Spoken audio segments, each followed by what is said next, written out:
ফজলশা বাজার থেকে আমরা ঘুরতে কোথায় চলে আসলাম আর এই সুন্দর বাড়িটি কোথায় অবস্থিত সেটা জানতে হলে আমার পুরো ভিডিওটা আপনাদের দেখতে হবে। আর এই বাড়ির মধ্যে কি কি আছে আর এই বাড়িটা কত সুন্দর করে করেছেন এটা দেখতে হলে আপনাদের পুরো ভিডিওটা দেখতে হবে।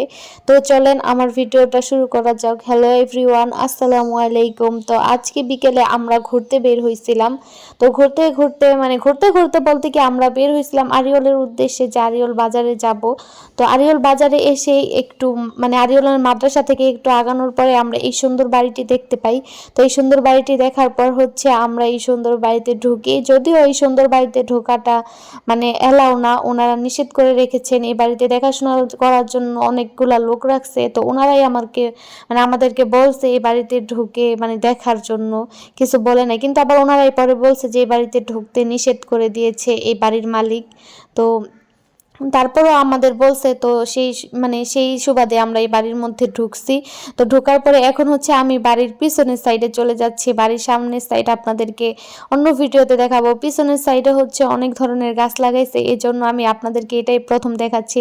সেটা এই যে দেখেন মিষ্টি তেঁতুল গাছ। এই মিষ্টি তেঁতুল গাছটার দেখে তার পুরাই অবাক, কারণ আমি মিষ্টি তেঁতুল খাইছি কিনা খাওয়া হয়েছে, কখনো এইরকম গাছ থেকে দেখি নাই বা গাছ থেকে পেরেও খাওয়া হয় নাই। এই যে দেখেন আমি প্রথম জীবনের প্রথম আর কি মিষ্টি তেঁতুল গাছ দেখলাম। এই যে অনেক সুন্দর গাছটা, এত বড় একটা গাছ হয়েছে আর গাছ ভর্তি কি পরিমাণ যে তেঁতুল হয়েছিল আপনারা না দেখলে বুঝতেই পারবেন না। এই যে দেখেন কি পরিমাণ তেঁতুল, মাশাআল্লাহ, অনেক অনেক পরিমাণ তেঁতুল হয়েছে। আর এই তেঁতুল গাছটা না টক তেঁতুলের গাছ থেকে একদম আলাদা দেখতে, আবার তেঁতুলগুলোও না দেখতে আলাদা। এই যে দেখেন এটা বাড়ির পিছনের সাইডটা, কত সুন্দর।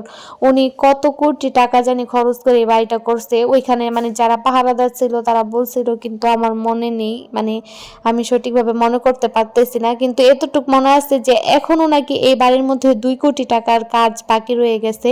তো দেখেন এই যে বাড়ির পিছনে একটা লেবু গাছ লাগাইছে, লেবুগুলো পেকে গেছে, খাওয়ার লোক নেই। যে দেখেন নিচে পড়ে আছে লেবু, এটা কি বাংলাদেশে সম্ভব? আমরা বিদেশের ভিডিওতে দেখি যে এইভাবে ফল টল নিচে পড়ে থাকে, কিন্তু বাংলাদেশে কিন্তু কখনো এটা সম্ভব না। শুধু এই বাড়িটাই গিয়ে দেখলাম যে নিচে এইভাবে ফল পড়ে আছে, লেবু গাছের পাশেই এই লিচু গাছটা। দেখেন মাশাআল্লাহ কত সুন্দর সুন্দর লিচু ধরে আছে, একদম ছোট ছোট, অনেক কিউট লাগতেছিল আর কি লিচুগুলো দেখে। এই গাছটা ভর্তি এত পরিমাণ লিচু হয়েছিল। আর এই পাশে একটা ড্রাগন ফল গাছ লাগাইছে, দেখেন কিভাবে এটাকে দাঁড় করাই দিছে। এই যে এখানে যে পিলারটার মধ্যে ড্রাগন ফল গাছটা উঠেছে, শিকড় দিয়ে পুরো পিলারটাকে এইভাবে ধরে রাখছে গাছগুলো, কোনো ভাঙার কোনো সম্ভাবনা নাই। এই যে দেখেন বাড়ির পিছনের সাইডটা কত সুন্দর।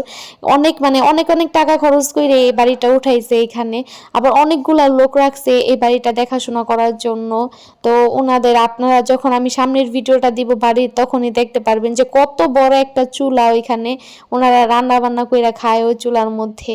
তো ওনারা অনেক সুন্দর করে বাড়িটাকে গুছায় রাখছে, দেখে শুনে রাখে আর কি, বাড়িটাকে অনেক সুন্দর করে রাখছে। আর বাড়িটা যে কি পরিমাণ সুন্দর ছিল, এত চারিদিকে এত সুন্দর গাছপালা লাগাইছে, একদম নিচের মাটিগুলো একদম সবুজ ঘাসে ভরে গেছে। তারপর বাড়িটা একদম সাদা রঙের, একটা অন্যরকম সৌন্দর্য ছিল।